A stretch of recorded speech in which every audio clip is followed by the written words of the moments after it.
Canada जब आप airport पे पहुंचते हैं तो आपसे क्या सवालात किए जाते हैं, ये सबसे इम्पोर्टेंट है और इसकी आपको प्रॉपरली वेल प्रिपेयर्ड होकर आपने जाना है। जब आप कनाडा एयरपोर्ट पे उतरते हैं तो सबसे पहले तो जी डिजिटल मशीन्स आपको वेलकम करती हैं, आपका स्वागत करती हैं। और डिजिटल मशीन्स जो है उसके ऊपर आप अपना पासपोर्ट ऐसे स्कैन रखते हैं और एक मतलब फोटो का भी मशीन टाइप है, उस पर वो स्कैन कर लेती है। उसके बाद वो आपसे कुछ क्वेश्चंस पूछती है। फॉर एग्जांपल वो आपसे ये पूछती है कि आपने मतलब आपके पास कोई ऐसी लीगल चीज़ तो नहीं है जो नहीं होनी चाहिए, कोई वेपन, कोई इस तरह की चीज़, कोई फूड आइटम्स तो नहीं है, इस तरह आपके स्टे के बारे में, इस तरह के मल्टीपल क्वेश्चंस आपसे वो पूछती है। उसके बाद आपसे ये भी पूछती है कि आपने वापस जाना है अपने होम कंट्री या किसी और कंट्री, तो इस किस्म के वो 7-8 तरह क्वेश्चंस करती है। उसके बाद नीचे से एक आपको रिसीट निकल आती है।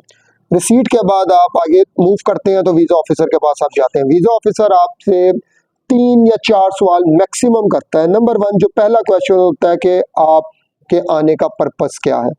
अब पर्पस जो भी आपने वीज़ा एप्लीकेशन में लिखा था कोशिश करें कि आप उसी को फॉलो करें। फॉर एग्जांपल अगर आपने वीज़ा एप्लीकेशन में लिखा था कि आप विजिट के लिए आ रहे हैं, टूरिज्म के लिए आ रहे हैं, तो टूरिज्म ही होना चाहिए। नंबर 2 आपसे पूछते हैं आप क्या करते हैं। अब आपने इसका जवाब भी वही देना है जो आपने अपने फॉर्म में, क्योंकि नीचे उसके पास जो ही आप उसके पास जाते हैं वो आपका वो स्कैन करता है तो उसका डिटेल आ रही है, तो आपने उसे बताना है कि आप क्या करते हैं।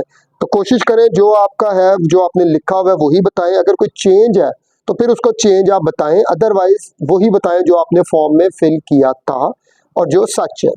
इसके बाद आपसे तीसरा वो ये सवाल करता है कि आप वहाँ पे कहाँ पे स्टे करेंगे। यूजली आपने उसको बताना है और बताने के साथ साथ आपने ऑफर भी उसको करना है कि जी मेरे पास कंफर्म पेड होटल बुकिंग या जो भी आपका अरेंजमेंट है वो मौजूद है, और आपने उसको खुद से भी ऑफर कर सकते हैं कि अगर आपको प्रूफ चाहिए तो आई कैन शो यू।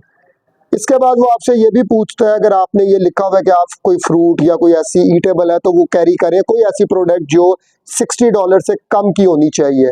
तो ये 3-4 क्वेश्चन वो आपसे पूछते हैं। अगर आप इसका सही आंसर करते हैं तो ओके, अगर इसका आंसर आप उसको ठीक नहीं करते तो वो आपको फर्दर जो है वो एक अलग से काउंटर होता है, जैसे इमिग्रेशन का जो सेकंड स्टेप इमिग्रेशन कह ले, जहाँ वो आपकी डिटेल फिर आपसे क्वेश्चन आंसर करते हैं, उधर आपको रिकमेंड कर देते हैं। अदरवाइज अगर आप उनके सेटिस्फैक्ट्री आंसर देते हैं तो वहीं वो आपको ओके कर देते हैं। ऊपर ठकवे सानू आदत है लेकिन ठप्पा लगाते नहीं पासपोर्ट पे, ठीक है।